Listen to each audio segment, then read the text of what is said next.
Si tous nos voisins, surtout la jeunesse de Anne-Maris, vraiment, ma femme et moi, hein, Yassine Fall et moi, nous vous remercions et nous vous témoignons, nous vous exprimons notre gratitude.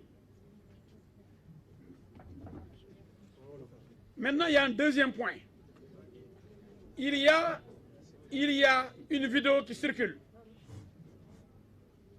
C'est le deuxième point. C'est deux points que j'aborde. L'agression dont j'ai été victime et la manipulation aussi dont j'ai été victime. Est-ce qu'on peut montrer l'image? L'image circule partout. Et ceux qui n'ont pas regardé l'émission Balance de Walfadjri animée par Pape Ndiaye,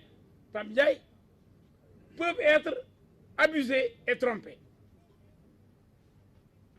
Cela prouve encore ce que je disais. Le plus grand manipulateur de l'histoire contemporaine mondiale s'appelle Ousmane Sonko. Je disais à l'époque, parlant de Mamour Diallo et des 94 milliards, qu'effectivement, il y avait dans ce dossier 94 milliards de mensonges. Regardez-moi ce mensonge et cette manipulation. On a voulu faire croire aux Sénégalais que j'ai abandonné Adji Sarr et que maintenant je défends Sonko. Qu'est-ce que j'ai dit? Vous avez le son?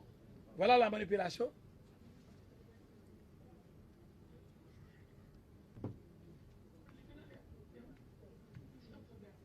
Technicien.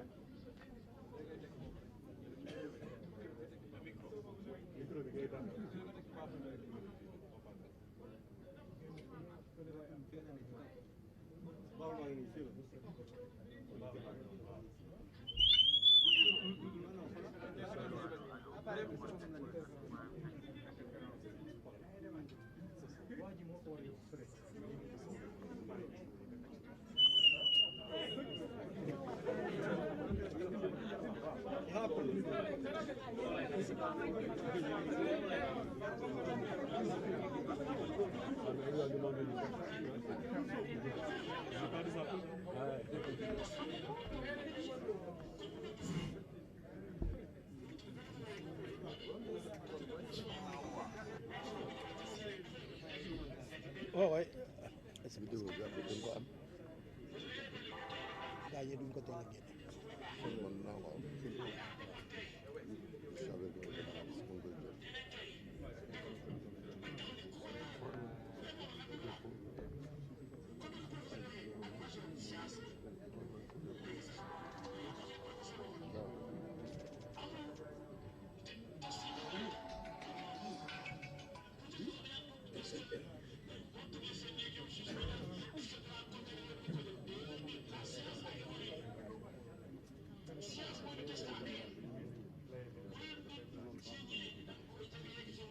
Écoutez,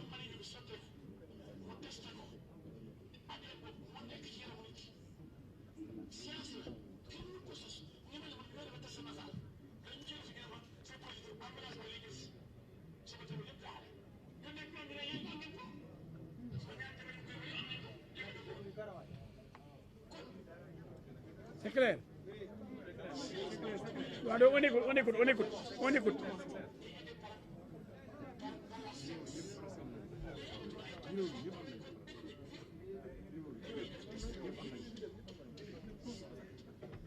Ça dernière fois. Attends.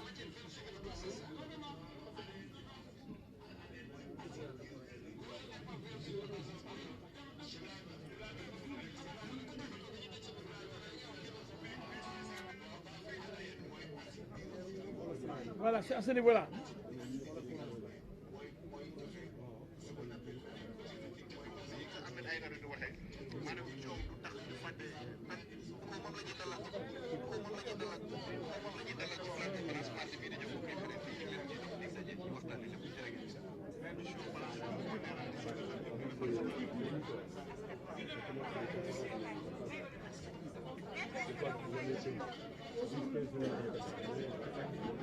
C'est clair. Donne-moi.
Bon, là, vous entendez?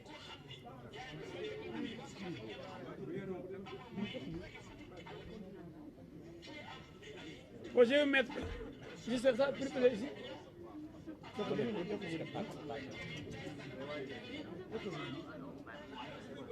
Non, je termine rapidement.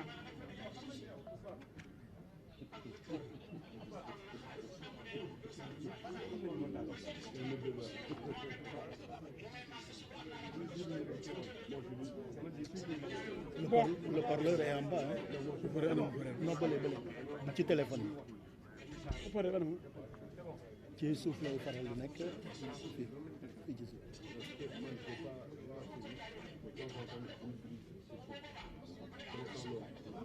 C'est pas la fille. Écoutez. Voilà.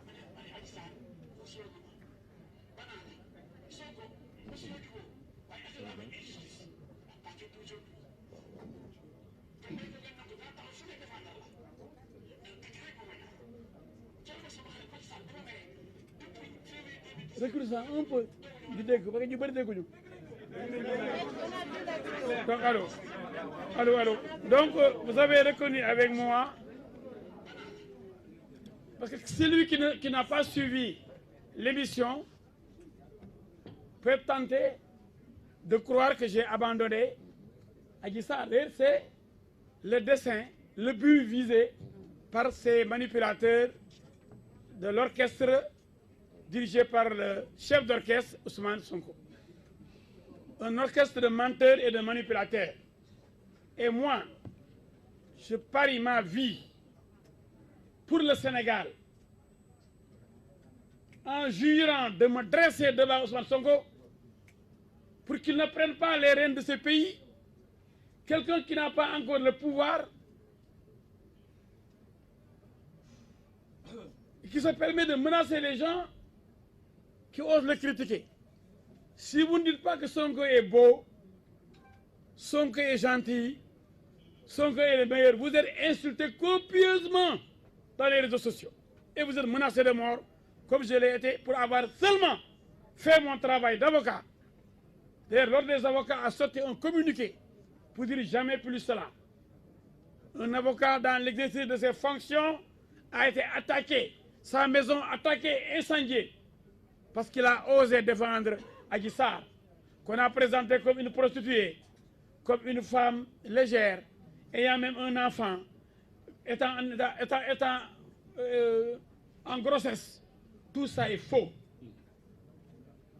Souvent on dit que, on parle de beaucoup, je ne veux pas entrer dans le dossier, tout ce qui est dit est faux. Aussi bien par ces journalistes-là que je connais et que vous connaissez, qui ne respectent pas la déontologie journalistique, mais qui sont véritablement des partisans qui, à longueur de journée, tirent sur Adji Sarr. Je ne donnerai pas leur nom. Non, exception. Vous dites directement les journalistes. J'ai dit certains journalistes. J'ai dit, vous n'êtes pas comme... Bon, je parle français. J'ai dit certains journalistes. Je n'ai pas dit tous les journalistes. Il y a des journalistes contrôlés par Ousmane Sonko et vous le savez très bien. Et j'ai dit qu'ils sont partisans, qui utilisent leurs émissions ou leurs sites uniquement pour détruire Adji Sarr. Vous les connaissez. Ça, c'est injuste. Maintenant, ils veulent attenter, ils veulent supprimer la vie de l'avocat d'Adji Sarr.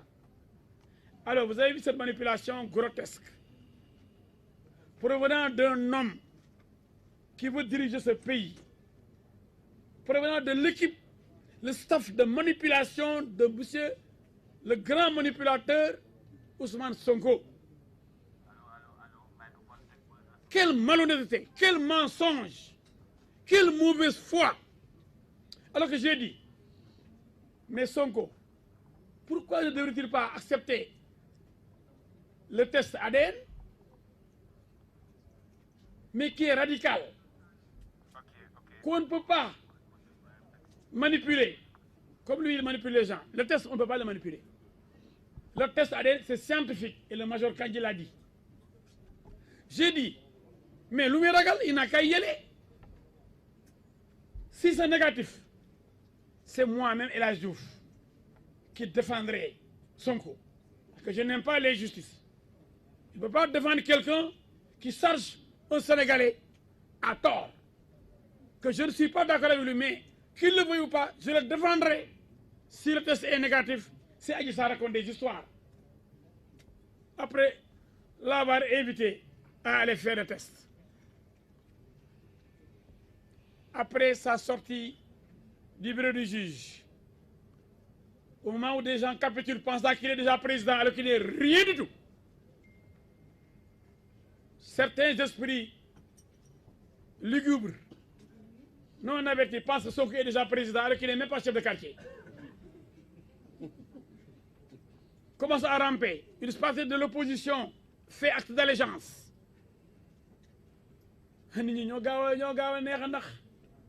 Alors, on dit qu'El Hadji Diouf aussi a rallié Sonko, a abandonné Adji Sarr. Ce n'est pas dans vos sangs, ce n'est pas dans mes habitudes, pour qui me connaît.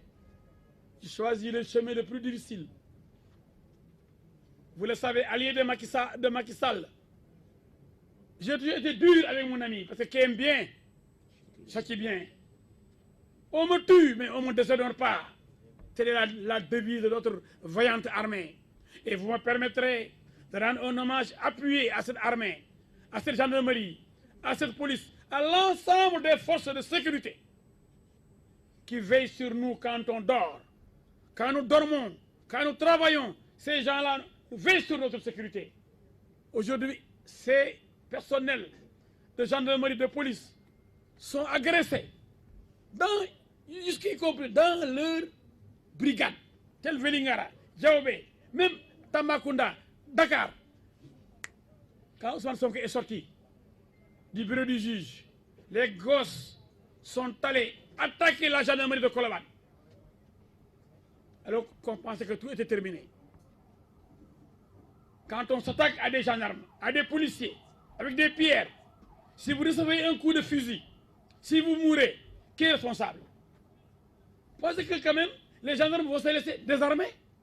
Les policiers désarmés par des jeunes qui avancent sur eux pour récupérer leurs armes.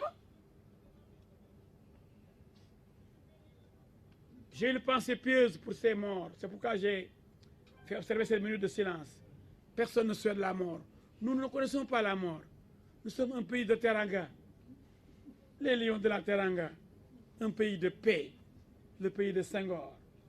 Un pays de Djom, de Ngor, de la Djongone Latir. Nous ne connaissons pas cela. Seul Ousmane Sonko veut perturber ce pays. Peut-être on le dit avec des forces obscures, je n'en sais rien. Mais il aime tellement le pétrole qu'il a écrit un livre sur le pétrole. Alors qu'il ne connaît rien du pétrole. L'homme est un inspecteur des impôts. Du bloc fiscal, il devient un ingénieur en pétrole et gaz. Cet homme est un mercenaire. Ce sont des pétroliers qui l'utilisent parce qu'il leur a promis notre pétrole. C'est pourquoi il ne parle que pétrole, pétrole, pétrole. Cet homme a vendu des terrains, partout des terrains. Moi, ce que je dis, j'ai les preuves.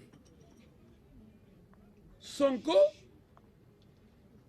je l'ai dit, est un voleur. Il sait qu'il n'y a plus de terrain à vendre. Maintenant, c'est le pétrole qui est la perspective. Il veut prendre le pays avec ses amis inspecteurs des impôts qui sont dans son bureau politique. Vous les connaissez. Ce sont une équipe fidèle.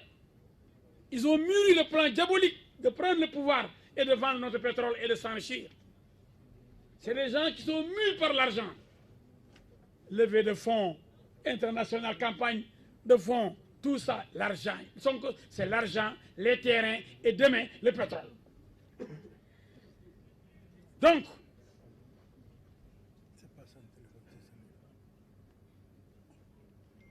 non à la manipulation.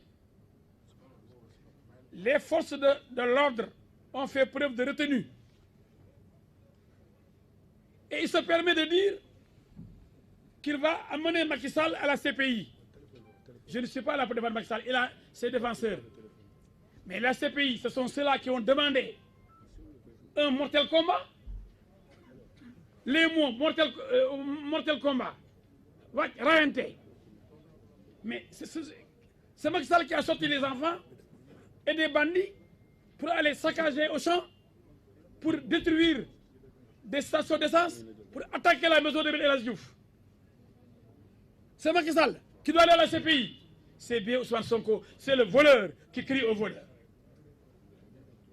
On parle de deuil national. Si ces gosses sont morts, encore, nous nous inclinons devant la mémoire de ces enfants. Qui est responsable de ces morts?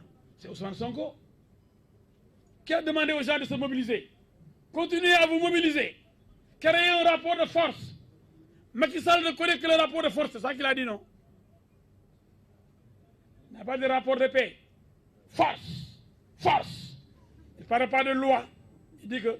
Non, il lui-même dit qu'on ne doit pas dire force doit rester à la loi. Il dit force doit rester au peuple. Mais c'est le peuple. Parce que l'homme est nul. Mais Sonko est vraiment nul. Le peuple a élu des députés qui s'appellent députés du peuple pour voter des lois. La loi, c'est la loi du peuple. C'est pourquoi la loi est supérieure au chef de l'État qui prend un décret. Dans la hiérarchie des normes, la loi est supérieure au décret du président de la République. C'est pourquoi on dit nul n'est censé ignorer la loi. Parce que la loi votée à l'Assemblée est votée par le peuple, représentée par ses représentants, donc les députés du peuple. Il faut être nul pour dire que force ne doit pas rester à la loi, mais au peuple. Le peuple, c'est la loi. C'est clair, je peux passer au Wolof. Et je vais résumer rapidement. Lui, il demande une interview après.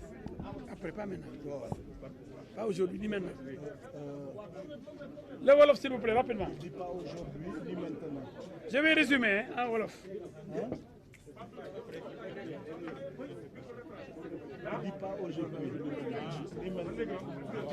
Tu peux attendre, voilà. Hein? Bi.